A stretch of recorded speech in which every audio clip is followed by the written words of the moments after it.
Tara guys, samahan niyo ako. Naghahanap ako ng tindahan. Kasi puro sarado pa yata mga tindahan ngayon guys.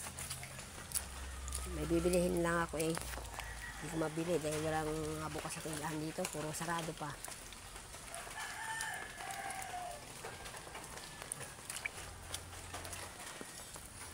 Bumalik tayo guys. Anong oras na? Wala pa. Sarado pa ang tindahan. Alas 7 na. Mag-alas 8 na.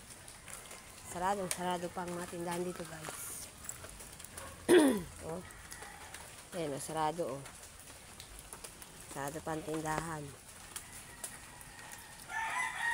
Bibili sana ako ng almusal nila. Ng mga anak ko. Kaso sarado pa sila. Nakapayong pa ako.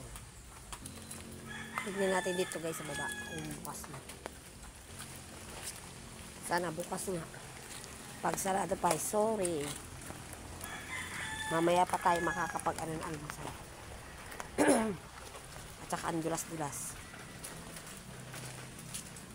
Ingat-ingat sa madudulas. Sarado pa nga.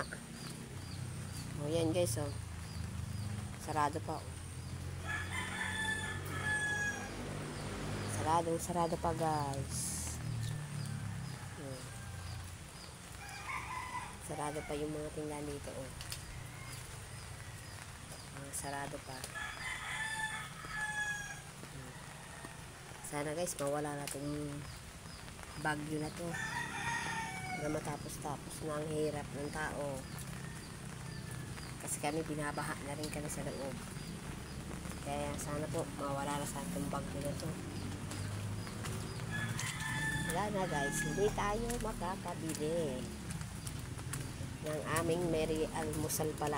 Hindi pala merienda, almusal. Kahit sarado pa lahat.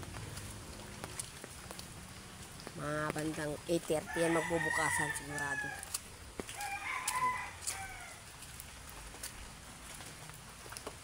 Mga 8:30 pa yung magbubukas. Kaya mamaya pa ako makakabili. Pagbukas na sila. Ayan guys, hanggang dito na lang. Thank you.